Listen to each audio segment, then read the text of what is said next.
Hi guys, welcome to Robin Hood Diaries. Thanks for joining me this evening, as always.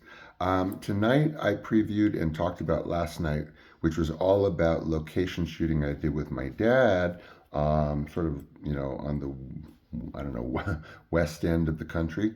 Now tonight, as I previewed, we're going to discuss the trips that I took with my dad across country to his Midwestern homeland from ages 6 to 9.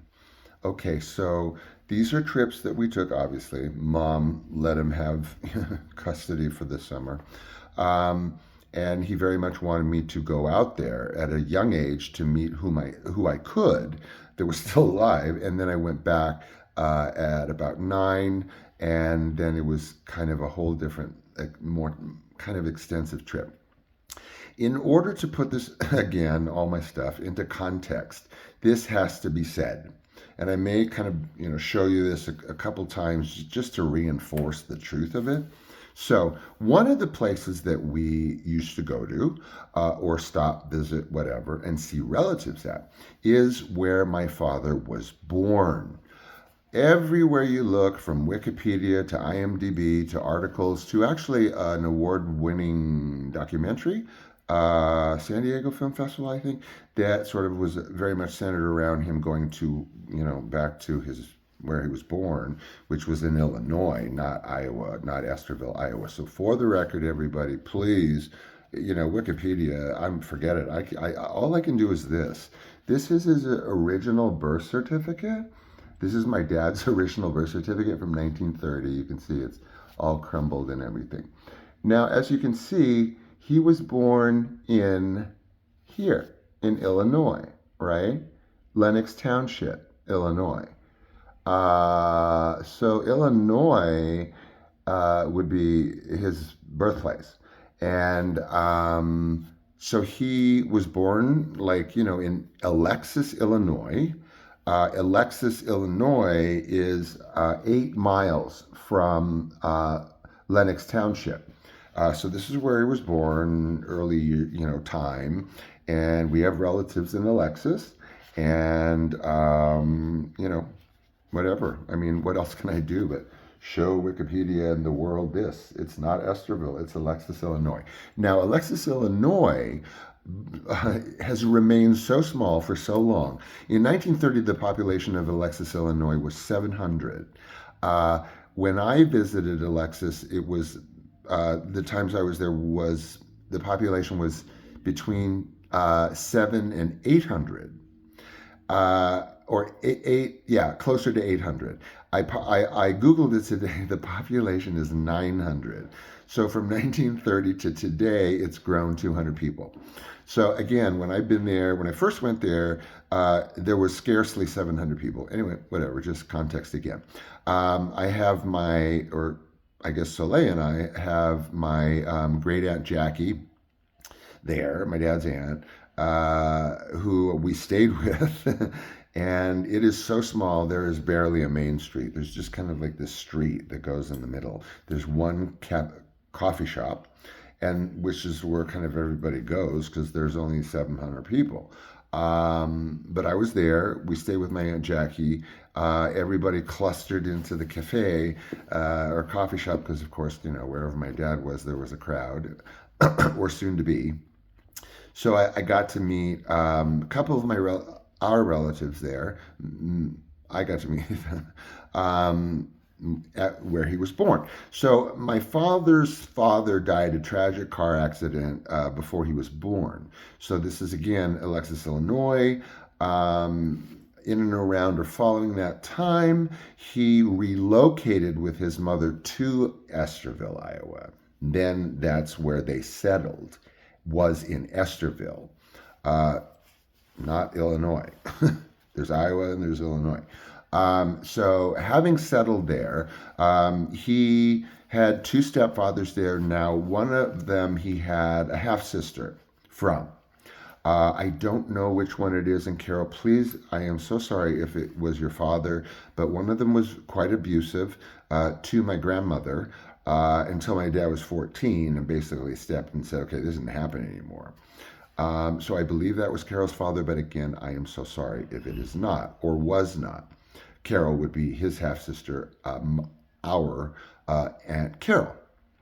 So then there's Estherville. So then, I saw where he grew up in Alexis and the relatives. And then, of course, I saw like where they had relocated in Estherville. So the first trip is when I'm 6, LA to Iowa, to Alexis, Iowa, 6 and 1. I don't know the distance between Alexis and Estherville. Couldn't be that far. So 6 a.m.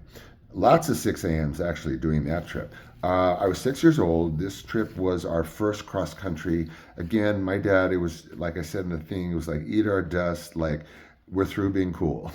This is time to, get out there. So, it took, I don't know, it took us days and days to get out there. We stayed somewhere in each state, saw a little bit, and then as we were approaching, I think we had some relatives or a relative and a good friend in the outskirts of that area that we also stayed. My dad kind of saw this lady there. I remember he would complain that when she woke up she would go upsy wupsy, and he turned to me, he's like, Sean, who says upsy wupsy? So anyway, that was that visit. Then at 6 I go straight into Estherville. It wasn't Alexis until the second trip. So we go to Estherville. I get to meet my cousin Mike, who was a kid at the time. Is by the time Soleil and I got there in '84 or whatever, he was already like married with children. He used to push me around in his little race car, box car, those things. And met uncles and aunts, and of course, Carol. And we would go to the surrounding areas and the cornfields and the bean fields and all of that. On the way on this trip through each state out to Iowa, my dad, being my dad, naming my pets Oedipussy, Electropussy, Edna St. Vincent Millay.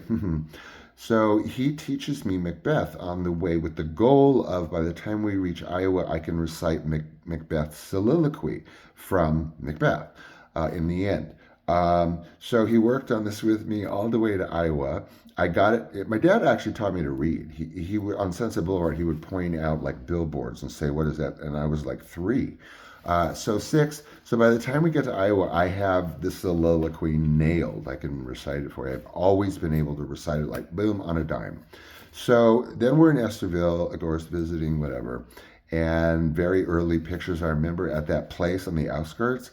It was definitely a cousin, and they had kids, and I'm 6-ish, and my dad smoked pot, and he smoked pot driving, and he had roaches in the ashtray.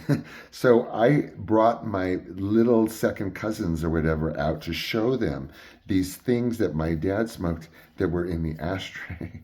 And that sort of got to their parents, and then they realized that my dad was smoking marijuana. It didn't really go over very well. So that was kind of that trip. Then there was another trip of 3 or 4.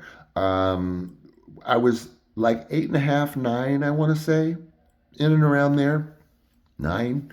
And this is another full throttle trip across country, state by state.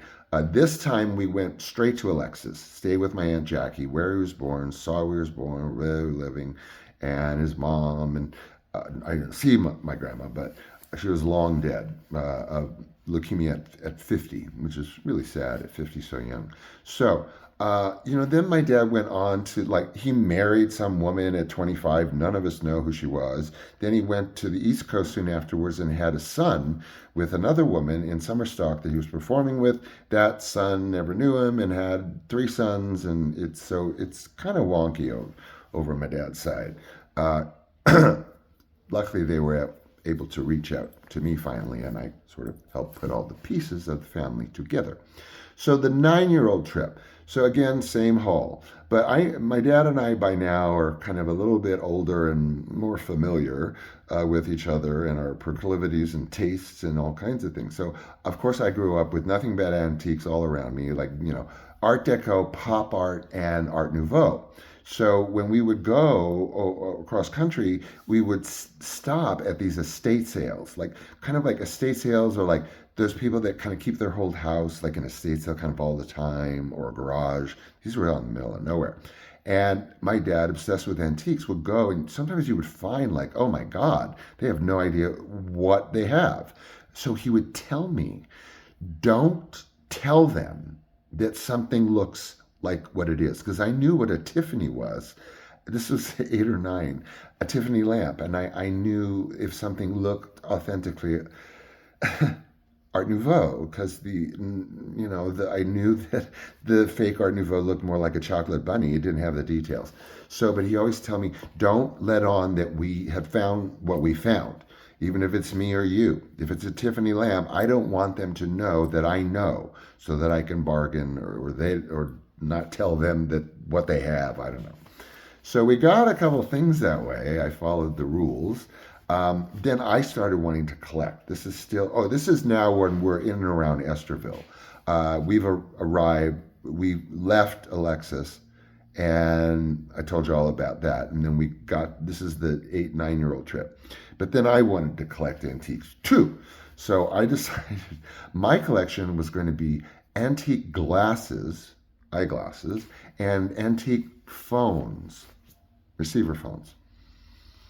So whatever, the car had my phones and my eyeglasses. I kept those eyeglasses forever. Well, I tried. I always wanted to be a collector too. So that was a much longer trip in Esterville. We saw surrounding areas. I met more family.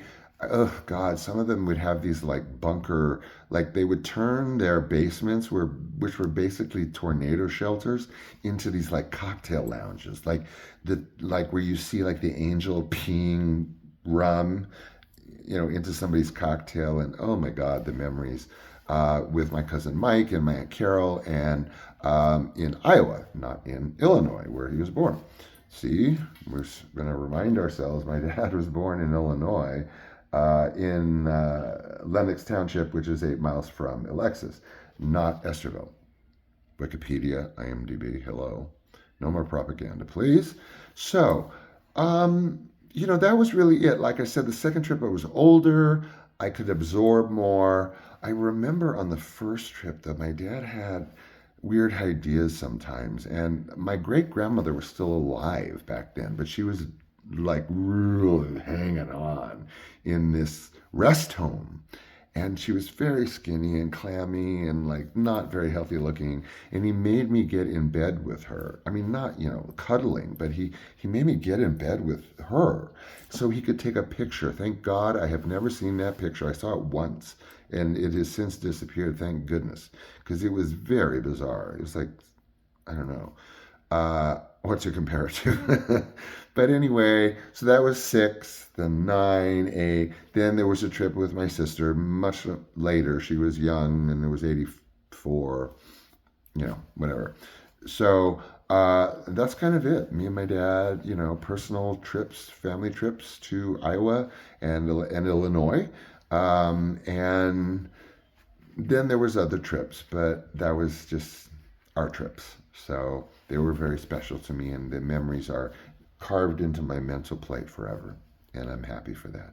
So I hope you enjoyed some of these trips over the past 2 days, the trips on location and the trips here tonight, personal trips with my dad when I was a kid. Okay, I'll let you go. Tomorrow I've got a very interesting show. Flip side, not family. So, and then I have another one. I'm sorry I'm not doing these 6-degree separations. I have a very special one in mind, which is kind of a combo between the Robin Hood Diaries and the 6-degree chats, because it's dead on the money with the same subject. So we'll see. Anyway, again, I'll let you go. It's been long. I always keep you too long. I love and adored you. And adore you, not adored you. Well, I adored you yesterday. And You just make my day. What can I say? You all know that. So, again, take care, and we'll regroup tomorrow. Bye.